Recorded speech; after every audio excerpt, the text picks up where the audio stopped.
Assalamu alaikum students. मेरा today's topic is sources of air pollutants. ऐसे source जिसकी वजह से एयर पॉल्यूटेंट वजूद में आते हैं या प्रोड्यूस होते हैं, आज हम उनकी स्टडी करेंगे। हमें पता है कि हमारी एयर के अंदर दो चीज़ें, nitrogen almost 78% and oxygen is almost 21%। इनकी कॉन्सेंट्रेशन के अलावा सिर्फ 1% बाकी बचता है। तो जो 1% है उसके अंदर मेनली हमारे पास और कौन गैस आ जाती है। उसके बाद बहुत ही कम कॉन्सेंट्रेशन में हमारे पास carbon monoxide, sulphur dioxide, trioxide, nitric oxide, nitrous oxide etcetera different gases जो हार्मफुल होती हैं वो आती हैं।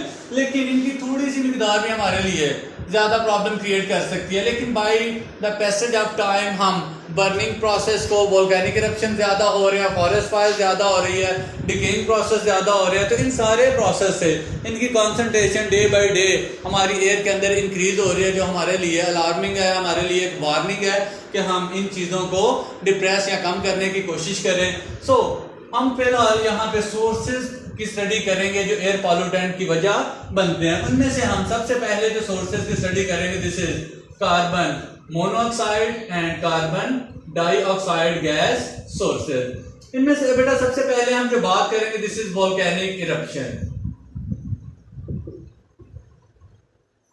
वोल्केनिक वर्ड वोल्केनो से रिलेट करेगा इरप्शन।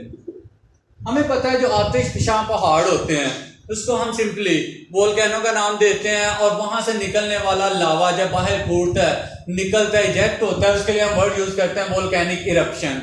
तो एक्चुअली जब वहां से ये लावा निकलता है, फूटता है, तो वहां पर डिफरेंट हार्मफुल गैसेस भी रिलीज होने का चांस होता है, क्योंकि जमीन के नीचे मुख्तलिफ मटीरियल्स पिघल रहे होते हैं, मेल्ट हो रहे होते हैं ड्यू टू हाई हीट। तो वहां पे कुछ हाई टेम्परेचर होने की वजह से कुछ चीजें गैसेस फॉर्म में कन्वर्ट हो जाती हैं, तो वो सारी गैसेस वहां से बर्निंग प्रोसेस के जरिए रिमूव होने की कोशिश करते हैं जब वोल्केनिक इरप्शन होगी। सो कार्बन मोनोऑक्साइड और कार्बन डाइऑक्साइड दोनों गैसेस वोल्केनिक इरप्शन से निकल सकती हैं। उसके अलावा जो हमारे पास ऑर्गेनिक मैटर है, उस ऑर्गेनिक मैटर को अगर हम नेचुरली कुदरती तौर पे डीकंपोज करें तो हमारे पास यहां पे भी बहुत ज्यादा मिकदार में कार्बन मोनोऑक्साइड और कार्बन डाइऑक्साइड रिमूव हो सकती है। उसके अलावा बेटा इसका सबसे मेन सोर्स जो अर्थ पे है दिस इज कंबस्शन। हम जलाने का अमल बहुत ज्यादा करते हैं, क्योंकि इंडस्ट्रीज के अंदर भी हम बर्निंग प्रोसेस कर रहे होते हैं, ये ब्रिक किलन्स के अंदर भी हम यही काम कर रहे होते हैं, जितनी गाड़ियां हमारी चल रही हैं सबके अंदर कंबस्शन प्रोसेस हो रहा है। खाना पकाने के लिए भी हम कंबस्शन करते हैं, हीटिंग के लिए भी हम बर्निंग प्रोसेस या कंबस्शन से गुजर रहे होते हैं, so on.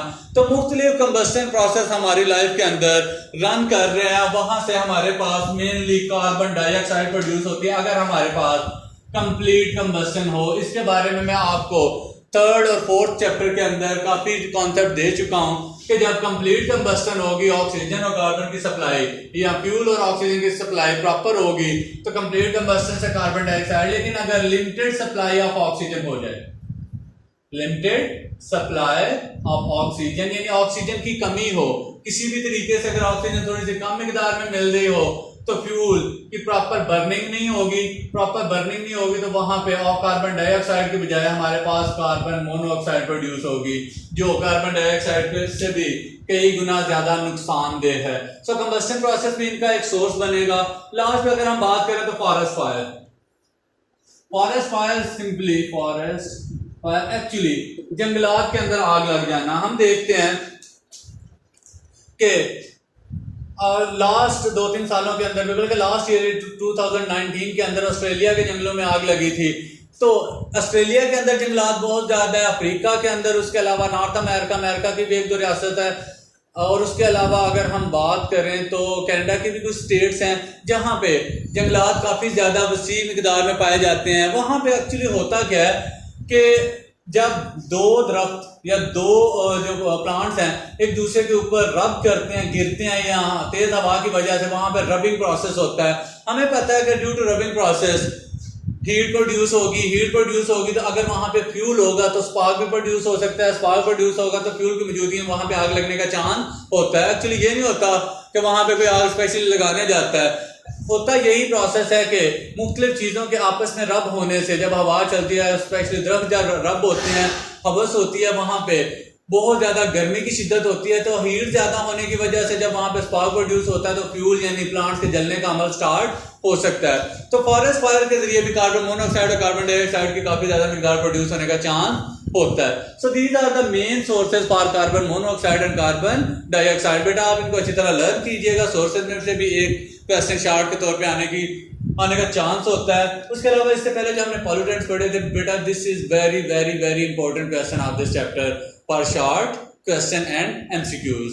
Thank you, Allah Hafiz.